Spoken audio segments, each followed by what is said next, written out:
Hello everyone, question से हमें जो है मूल की प्रकृतिक ज्ञात करना है, प्रकृतिक पता करना है कि क्या होगा। तो जब भी आपको इस टाइप का क्वेश्चन है, प्रकृतिक बताना हो समीकरण का, तो आपको समझना है कि हमें डी का वैल्यू निकालना पड़ेगा। अगर प्रकृतिक पता करना हो तो डी का वैल्यू हमें पता करना पड़ता है। बस डी का वैल्यू निकालेंगे, उससे हमें इस समीकरण का प्रकृति पता चल जाएगा। अब प्रकृति पता करने से पहले उसमें कुछ बेसिक टर्म होते हैं, जिसे जानिए। अगर आप डी निकालेंगे, डी मतलब होता है विवेचक, इंग्लिश में बोले तो विविधकर, ठीक है। तो डी निकालेंगे, अगर डी का मान 0 आ जाएगा तो मूल मतलब क्या होता है, एक्स का मान। अगर वाई टर्म में रहता तो वाई का मान, इनमें एक्स है मूल, ठीक है। एक्स का जो मान आएगा 2 ठो, उसे हम कहते हैं मूल। मूल क्या होना चाहिए, वास्तविक और समान होगा। वास्तविक मतलब क्या होता है, पॉजिटिव में होना चाहिए, और समान होगा, ठीक है। दोनों एक ही रंग आएगा। अगर डी का मान 0 होगा, इस समीकरण से निकालिएगा, तो एक्स का मान जो होगा दोनों वास्तविक होगा और समान होगा, एक रंग दोनों आएगा। अगर डी का मान 0 से बड़ा आएगा, 0 से बड़ा आएगा, तो मूल मतलब एक्स का मान जो है भिन्न होगा, अलग अलग होगा। एक एक्स का मान कुछ आ सकता है, एक एक्स का मान जो होगा अलग आएगा।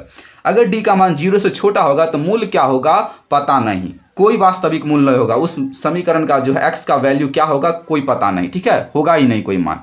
तो पहला कंडीशन याद रखिएगा कि डी का मान अगर 0 आ रहा है तो मूल वास्तविक और समान होगा। वास्तविक मतलब क्या होता है, रियल नंबर आएगा और वो दोनों एक रंग होगा।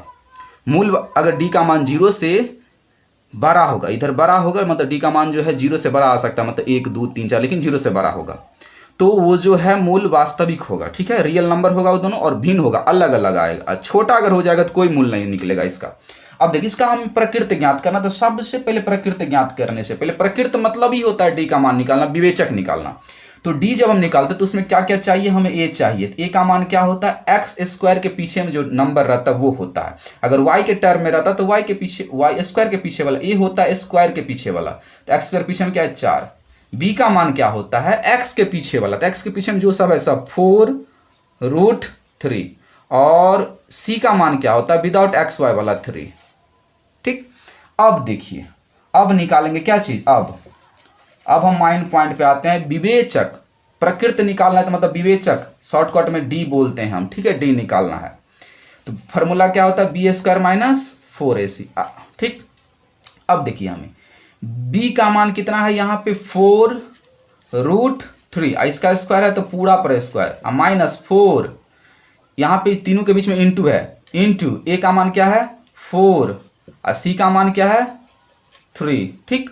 अब क्या होगा, अब ये स्क्वायर जैसे ही हटेगा तो ये क्या हो जाएगा 4√3 इंटू 4√3, ठीक है। तो 4 को 4 से इंटू होगा तो 4 चौका 16 होगा कि नहीं। और √3 को √3 से गुना करेंगे तो √9 हो जाएगा। और √9 जैसे ही होगा, एक बार 9 किसका वर्ग होता है 3 का, मतलब 2 ठो रूट वाला नंबर मिलके एक अंदर का नंबर तैयार होता है 3। 4 चौका 16, √3 से √3 9 हो जाएगा, बाहर निकलेगा तो 3 हो जाएगा, तो 16 तिया के 48। इतना समझ में आया आपको। चलिए यहाँ पे हम लिखते हैं 48। ये कैसे आया आप समझे होंगे। 4 चौका 16 और √9 जो 3 का स्क्वायर कितना हो जाएगा √3 का, तो रूट में 9 और 9 बाहर निकल के हो जाएगा 3। तो 4 चौका 16 और 3 से इसका गुना होगा 16 तिया के 48, माइनस 4 चौका 16 और 16 तिया के 48। अब देखिए यहाँ पे 48 में से 48 जाएगा तो क्या आया 0। तो लिखेंगे चूंकि, क्या लिखेंगे, चूंकि डी बराबर क्या आ गया 0, डी ही का मान निकालें 0। तो पूछ रहा था प्रकृति क्या होगा, तो हम बताएंगे चूंकि मूल डी का मान 0 है इसीलिए मूल वास्तविक और समान होगा। तो लिखेंगे चूंकि डी का मान बराबर 0 है इसीलिए समीकरण का मूल मतलब एक्स का मान, मूल वास्तविक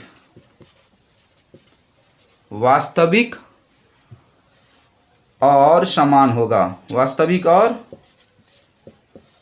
समान होगा।